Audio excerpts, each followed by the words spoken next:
The church bells tolled, their mournful echoes slicing through the crisp autumn air. But Elias Kane's heart thundered louder, drowning them out. In his trembling hand, a creased photograph showed two infants, swaddled together, their tiny fists touching. His grandmother's dying confession last week had shattered his world. One of those babies wasn't just a stranger given his twin away at birth. Elias stood frozen outside the small Virginia church, the photo burning a hole in his pocket. He was 30, a graphic designer with a life built on quiet routines in Richmond. But the revelation had unraveled everything. His grandmother, Ruth, had whispered through tears that his twin was given to a distant cousin to protect the family name after their mother died in childbirth. Protected from what? Elias had demanded. Her answer, frail but heavy, was one word: homosexuality. She'd known. Somehow, even then, that one or both of her grandsons might not fit her rigid world. Elias, openly gay since 18, felt the sting of betrayal twist deeper. She'd kept this secret for 3 decades, and now he was chasing a ghost. The church doors swung open, and a choir's hymn spilled out, rich and soulful. Elias's breath caught as one voice rose above the rest of tenor, clear and haunting, like it was singing directly to his soul. He didn't know why, but he felt drawn inside, as if the voice was a tether pulling him toward something he'd lost. The sanctuary was modest, with sunlight streaming through stained glass, casting rainbows across the pews. At the front, a man in a simple choir robe stood, eyes closed, pouring his heart into the song. Elias's knees buckled. The man's face-sharp jawline, dark wavy hair, a faint scar above his left brow mirrored his own. It was like staring into a living reflection. Elias sank into a pew, gripping the photograph. His twin. It had to be him. The hymn ended, and the choir dispersed, but the man lingered, adjusting sheet music with a quiet grace. Elias's pulse raced. He didn't know his name, his life, or why Ruth had torn them apart, but every fiber of his being screamed that this was his brother.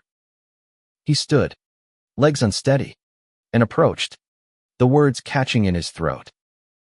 "Excuse me," he managed, voice barely above a whisper. The man turned, and their eyes locked identical hazel, wide with an unspoken question. "I'm Elias," he said, holding out the photograph. I think you're my twin."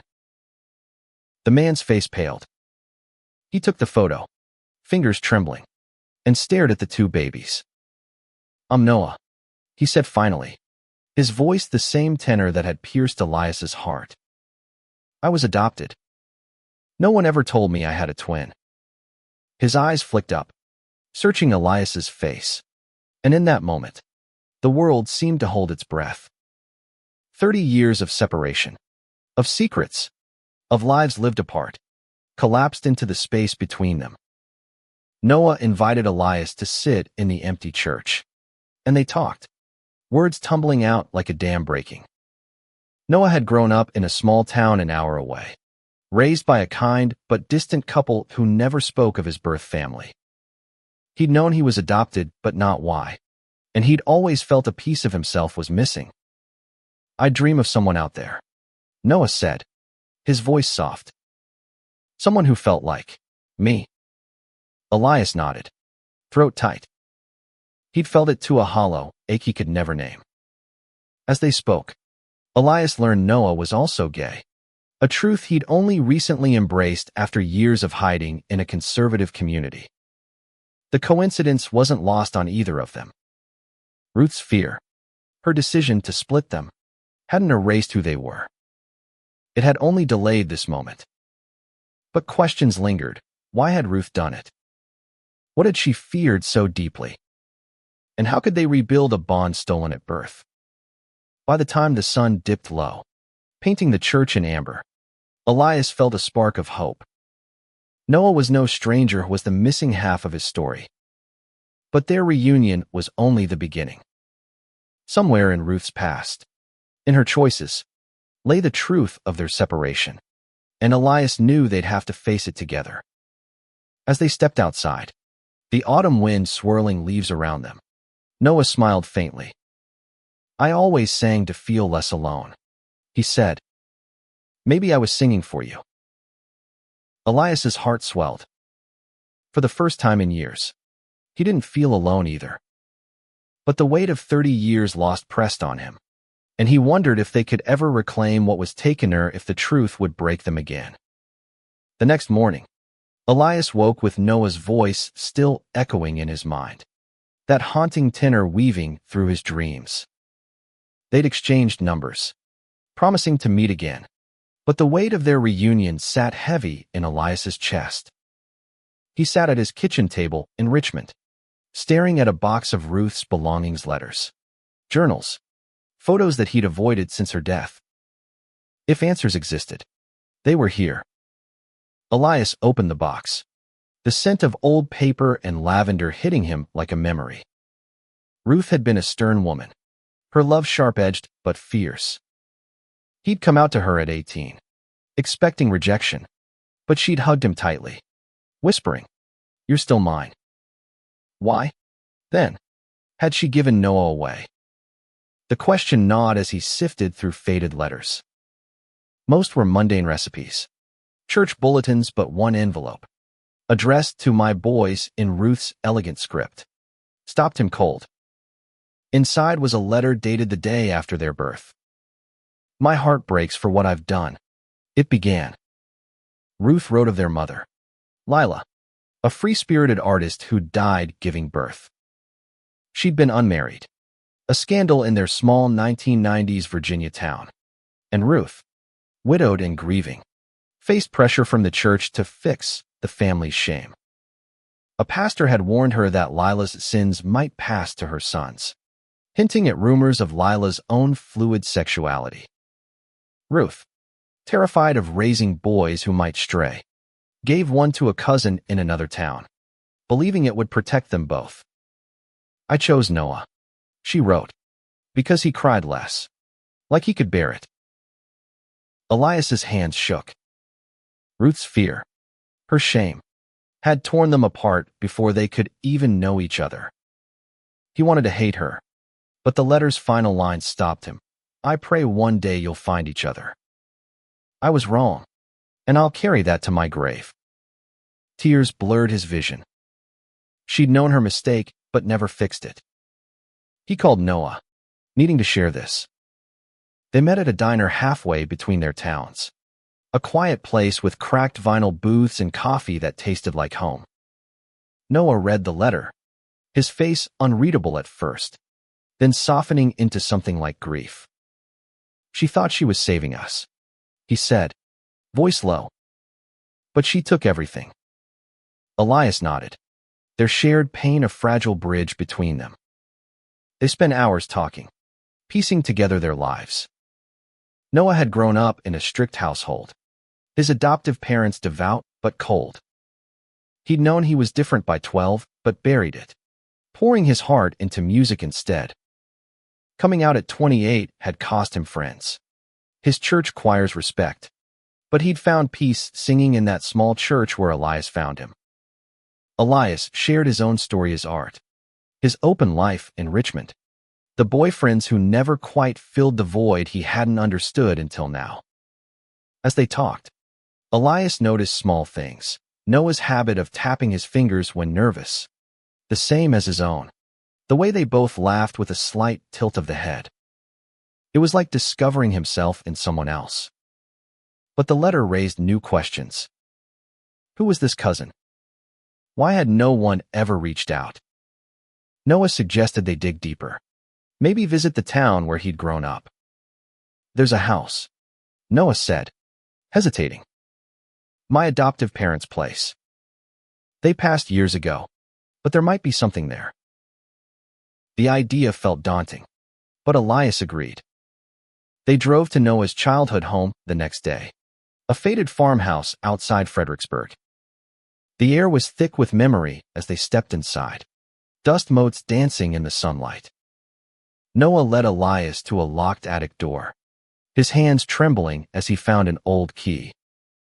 Inside, they found boxes of papers, adoption records, letters, a photo of two babies labeled Elias and Noah.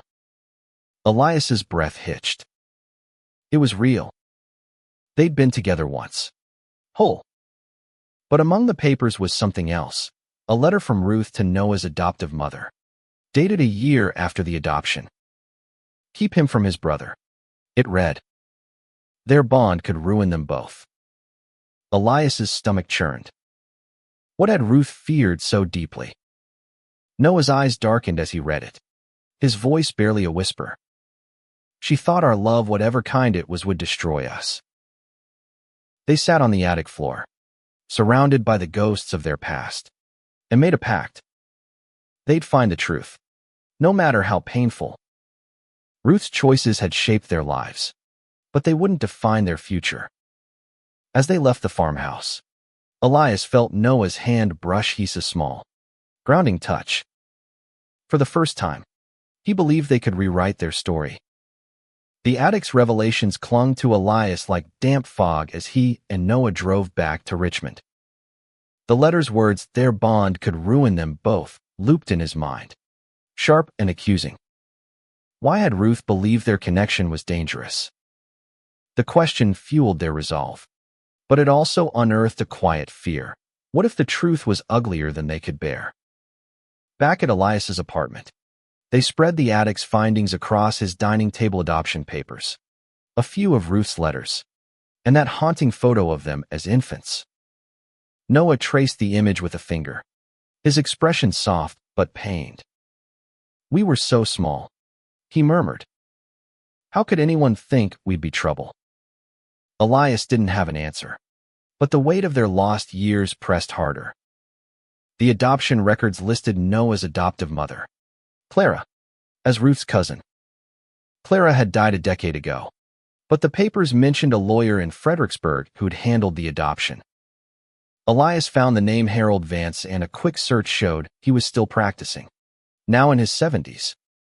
We need to talk to him, Elias said, his voice firm despite the knot in his chest. Noah nodded, but his eyes were distant, like he was bracing for more hurt. They met Vance the next day at his small office, a cluttered space smelling of coffee and old books. The lawyer, wiry with sharp gray eyes, remembered Clara but hesitated when Elias mentioned the adoption. That was a long time ago, Vance said, adjusting his glasses. Sensitive matter. Elias slid the photo across the desk, his voice steady. This is us. We deserve to know why we were separated. Vance sighed, leaning back. He confirmed Ruth's story, Lila's death, the church's pressure, Ruth's fear of sin passing to her grandsons. But he added a detail Ruth's letter hadn't mentioned. Your mother, Lila, was unconventional, Vance said carefully. She loved freely men. Women didn't matter. The town judged her harshly. Ruth thought splitting you up would keep you from that path. Elias's jaw tightened. Noah's hand, resting on the chair, curled into a fist. Ruth came to me a year later, Vance continued. She regretted it, wanted to reunite you, but Clara refused. Said Noah was hers now. Noah's breath hitched, and Elias felt a surge of anger. Clara had chosen possession over family. Vance handed them a file with Clara's old address and a name, Margaret, her sister, who still lived nearby. She might know more, he said. Margaret's house was a tidy bungalow on the edge of Fredericksburg, its porch lined with chrysanthemums. She was in her 60s, with a warm smile that faltered when Noah explained who they were. Oh, Clara, she said, inviting them in. Over tea, she shared what she knew. Clara had been desperate for a child, unable to have her own, and saw Noah as a gift from God. But she'd grown paranoid, believing Elias's existence would confuse Noah's upbringing. Ruth's letter about their bond had fueled her fear, and she'd cut all contact with Ruth. She loved you, Noah, Margaret said, her eyes kind. But she was strict. Thought she could mold you. Noah's face tightened, and Elias knew he was thinking of the years he'd spent hiding who he was. Margaret pulled out a box of Clara's things letters. A journal. A few photos. One showed Noah as a boy, singing in a church choir, his face bright but lonely. Elias's heart ached. He'd been out there, living a parallel life, both of them incomplete. As they left, Margaret hugged Noah, then Elias. "You've found each other now," she said. "That's what matters." In the car, Noah was quiet, his hands gripping the wheel. "I used to pray for a brother," he said finally. "I thought God ignored me." Elias reached over, squeezing his shoulder. "He didn't. We're here." Back home, they read Clara's journal. It was filled with love for Noah, but also fear of his nature, fear of the world's judgment. One entry chilled Elias. "If Noah ever finds his twin, he might become what I've fought to prevent." It was clear now. Ruth and Clara hadn't just separated them. They'd tried to erase who they were meant to be. But they'd failed. Elias and Noah, both gay, both whole, had found each other despite it all. They decided to visit their mother's old art studio, mentioned in Clara's journal, hoping for more pieces of their past.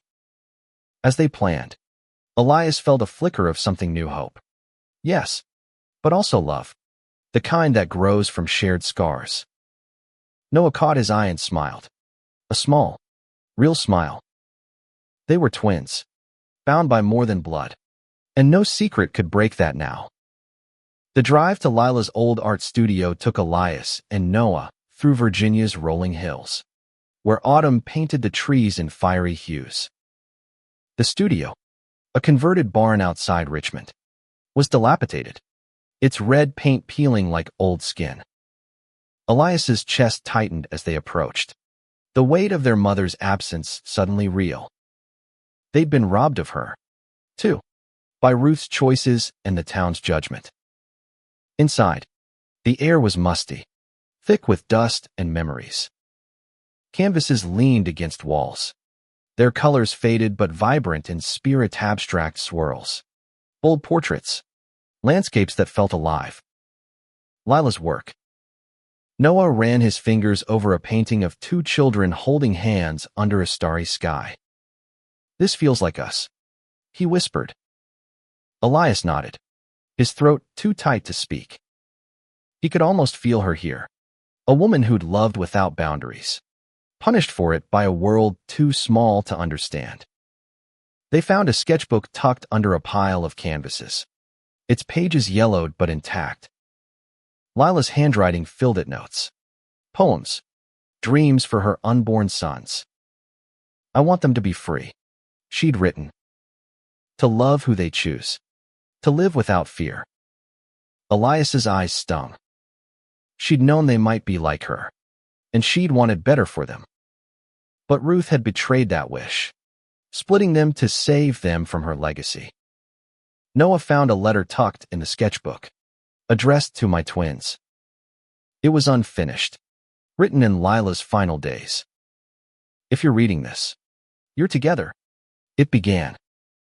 "I'm sorry I couldn't hold you both. Love each other fiercely, as I love you." Noah's voice broke as he read aloud, and Elias pulled him into a hug, their first real embrace. It was like holding himself, familiar yet new, and for a moment, they were whole. But the studio held more than memories. A locked trunk in the corner yielded a surprise, letters from Ruth to Lila, written before their birth.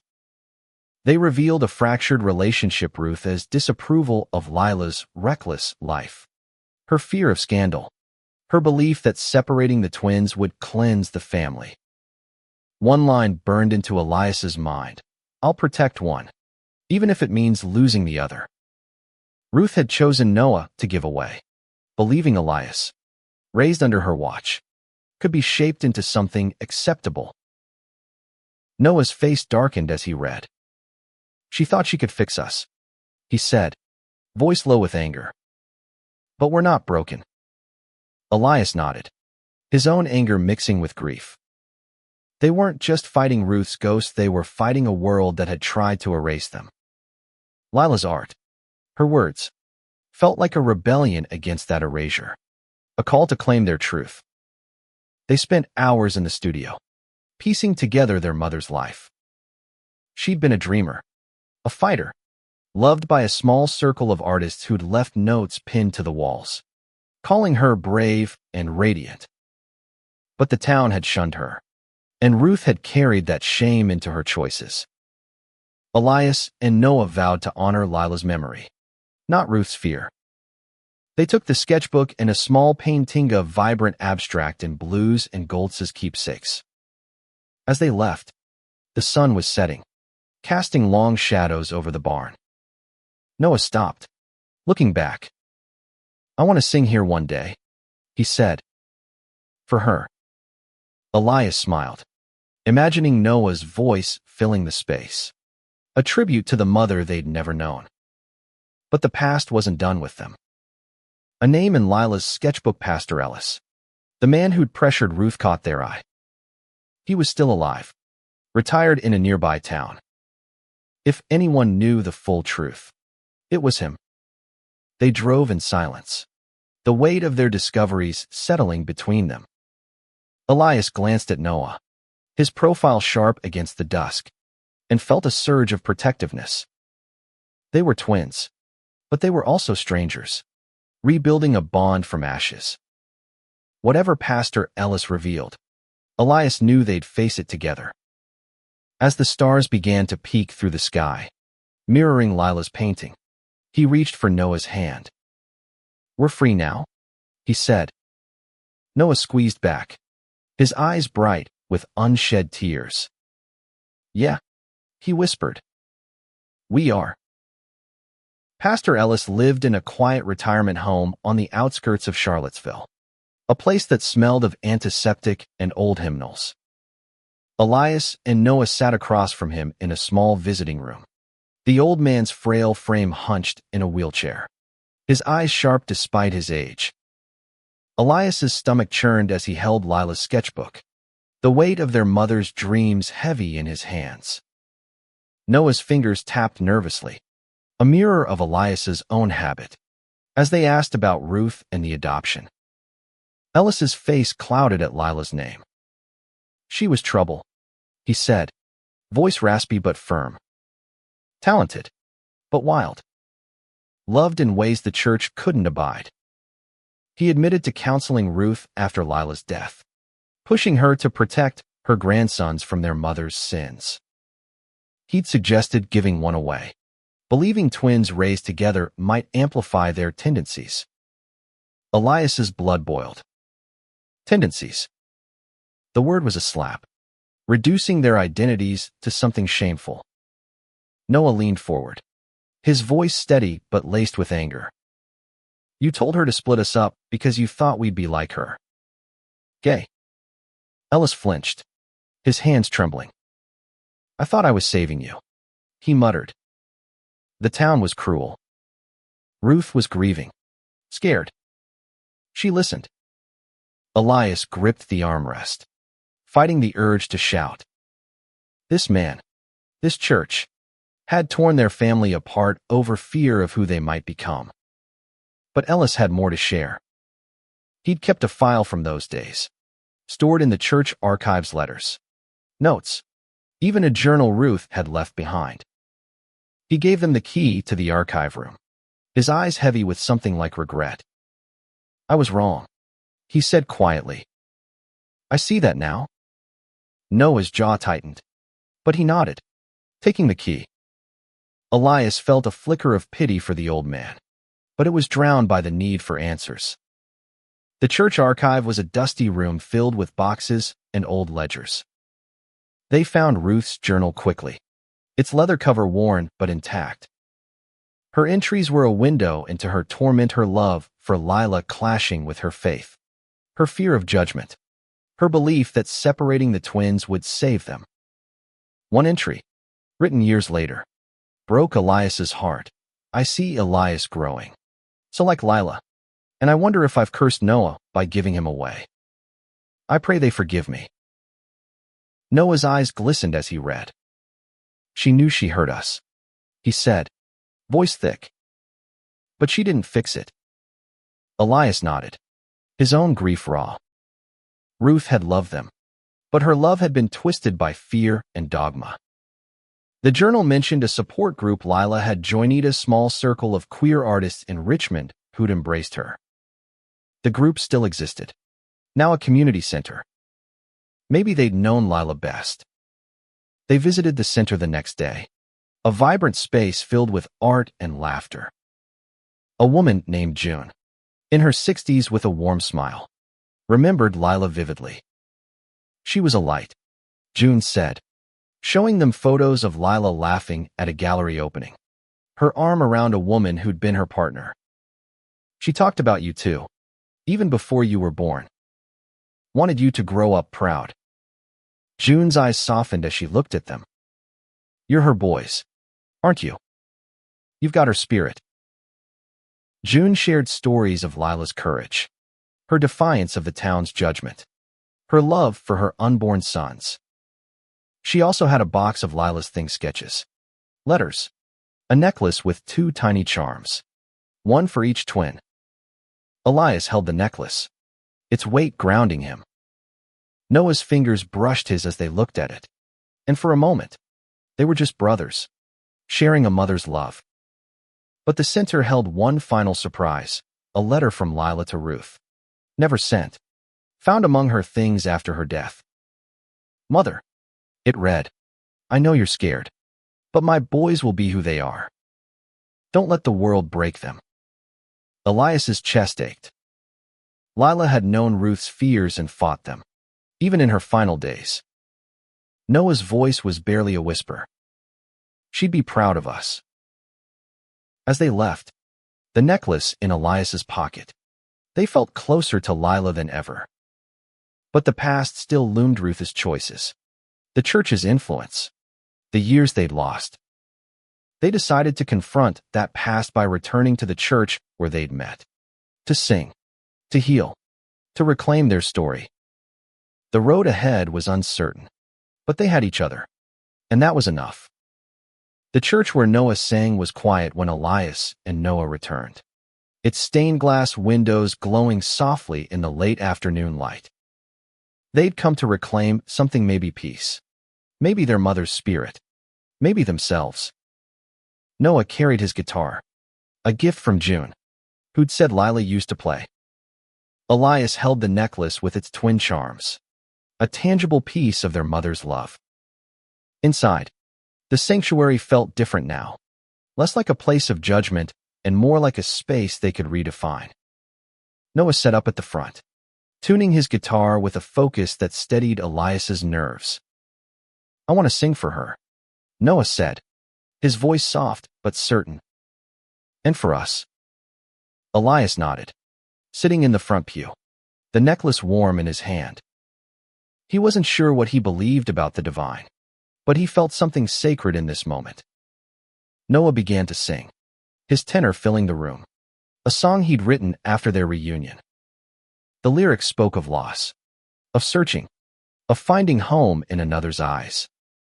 Elias's throat tightened as the melody wrapped around him, each note a thread stitching their broken past together. The church doors were open, and a few passers-by stopped, drawn by the music.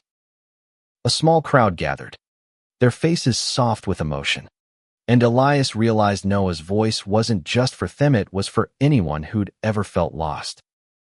When the song ended, the silence was heavy with meaning. A woman from the crowd, older with kind eyes, approached. That was beautiful, she said. You're Lila's boys, aren't you? Elias and Noah exchanged a glance, surprised. Her name was Sarah, a friend of Lila's from the art group. She'd heard about their reunion through June and came to offer her own memories. Lila would have loved this, Sarah said, tears in her eyes. She always said her boys would find each other. Sarah shared more about Lila's life, her laughter, her stubborn hope, her belief that love was bigger than any church's rules.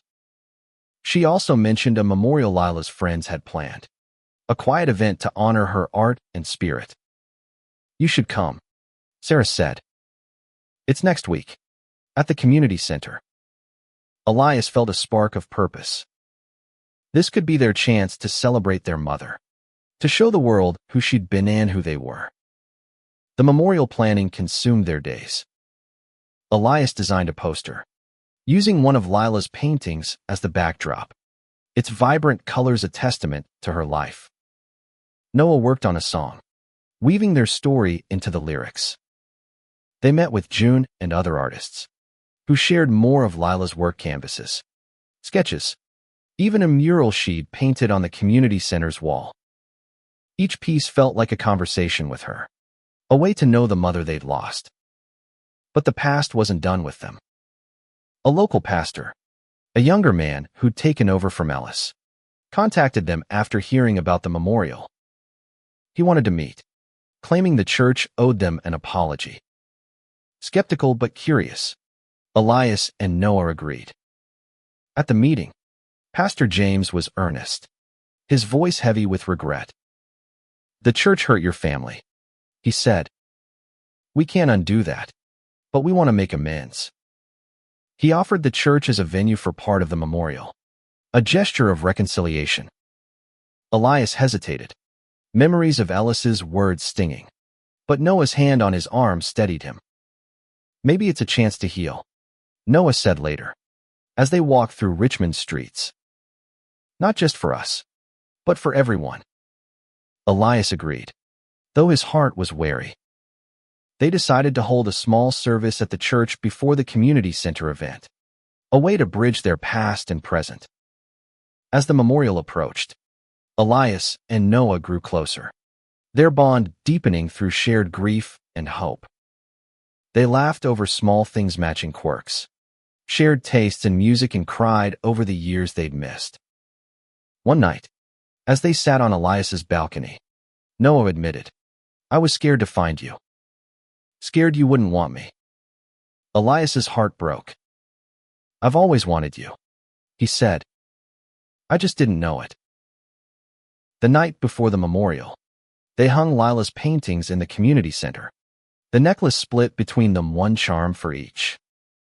As they worked, Elias felt their mother's presence, her love guiding them. They were ready to tell her story and theirs. The morning of the memorial dawned crisp and clear, the Virginia sky a deep blue that echoed Lila's paintings. Elias and Noah arrived at the church early, their nerves humming as they set up. Lila's art lined the sanctuary walls, each canvas a burst of color against the muted wood.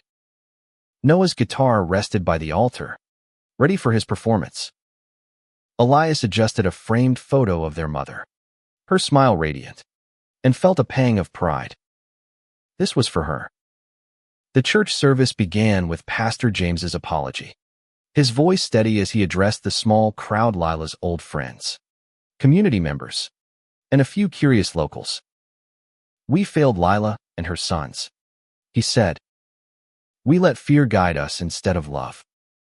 Today, we honor her truth. Elias's chest tightened, but Noah's hand found his, grounding him.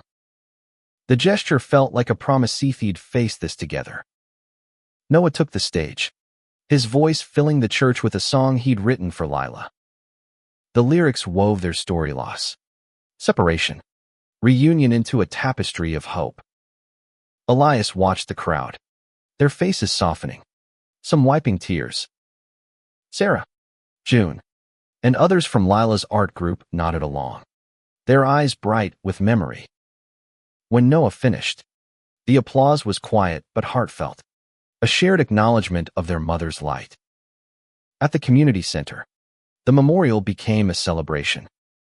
Lila's paintings glowed under soft lights, and her friends shared stories, her laughter, her defiance, her love for her unborn sons. Elias spoke, his voice shaking at first but growing stronger. Lila wanted us to be free, he said, holding up her letter. We're here to honor that, to live as she dreamed.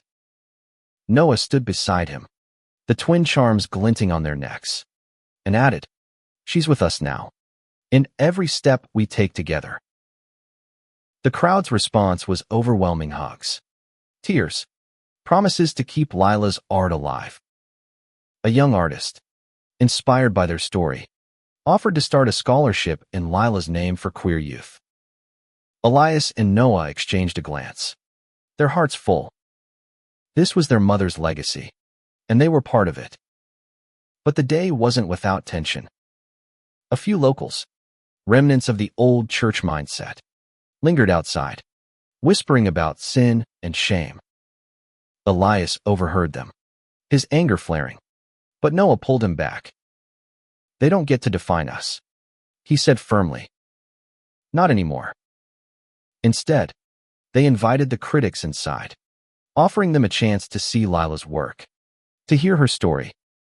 Most declined, but one older man stayed, his face softening as he looked at a painting of two children under a starry sky. I knew her, he said quietly. I was wrong to judge. As the event ended, Elias and Noah stood by the mural Lila had painted, a vibrant swirl of colors symbolizing freedom. They talked late into the night with June and Sarah, planning a future where Lila's art could inspire others. They wanted to create a gallery, a space for queer artists to thrive without fear. It felt like a way to heal, not just for them, but for the community that had failed their mother. Driving home, Elias felt lighter, like the weight of 30 years was lifting. Noah hummed softly, the melody from his song, and Elias joined in, their voices blending in a way that felt ancient, inevitable. They were twins, bound by blood and choice, and no past could break that. As they parked, Noah turned to him, his eyes bright. We're building something new, he said. For her. For us. Elias nodded, the necklace charm warm against his skin.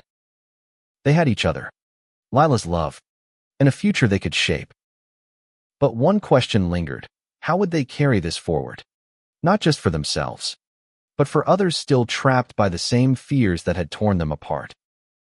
Months passed, and Elias and Noah's lives intertwined in ways they'd never imagined. They rented a small house together in Richmond, a space filled with Lila's art and their shared dreams. Elias's graphic design work now included posters for queer art events, while Noah's music grew bolder. His songs performed at local venues, each note a tribute to their journey. They were building a life, not just as twins, but as partners in healing a fractured past. Their plan for Lila's gallery took shape. With June's help, they secured a small storefront in Richmond's Arts District. They named it Lila's Light, a place for queer artists to showcase their work without fear. The opening was set for spring, and they poured their hearts into it, hanging Lila's paintings alongside new artists' pieces. Noah wrote a song for the event, and Elias designed a mural for the exterior, a vibrant echo of their mother's style. But the work wasn't easy. Funding was tight, and some in the community resisted, echoing the old judgments that had shaped Ruth's choices. One night, a brick was thrown through the gallery's window. A note attached, "Sinners." Elias's heart sank, but Noah's resolve hardened. "They're scared," he said, sweeping up the glass. "Just like Ruth was. We keep going." They did, repairing the window and inviting the community to an open house, turning fear into dialogue. Slowly, minds began to shift. The gallery's opening was a triumph. Hundreds came, artists, locals, even Pastor James, who brought a donation from the church. Noah sang, his voice soaring, and Elias gave a speech about Lila's dream of freedom.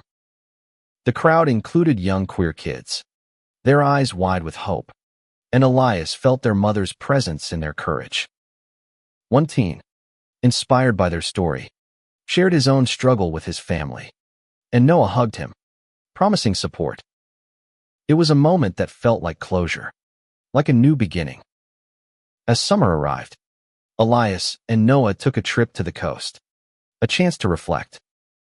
They stood on a Virginia beach, the ocean stretching endless before them, and scattered Lila's necklace charms into the waves' final goodbye, a release of the pain they'd carried. "She's free now," Noah said, his voice steady. Elias nodded, feeling the same. They were free too, not just from Ruth's choices, but from the fear that had defined their separation. Back in Richmond, they continued their work. Lila's Light became a haven, hosting workshops, performances, and exhibits. Elias found love with a painter who frequented the gallery, and Noah began dating a musician, their relationships grounded in the honesty they'd fought for. They supported each other's joys and struggles, their bond unshakable. One evening, as they closed the gallery, Noah pulled out his guitar and played Lila's song again.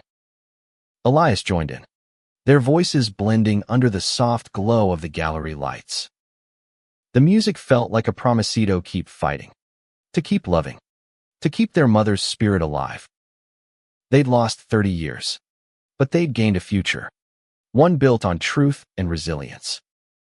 As they locked the door, Elias looked at Noah, his twin, his mirror, his home. "We did it," he said, smiling. Noah grinned back, his eyes bright. "Yeah," he said, "and we're just getting started." The stars above them shone like Lila's paintings, a reminder that love, in all its forms, could outlast any darkness. Their story wasn't just theirs, Anna Maria, it was a light for others, a testament to the power of finding each other and themselves against all odds.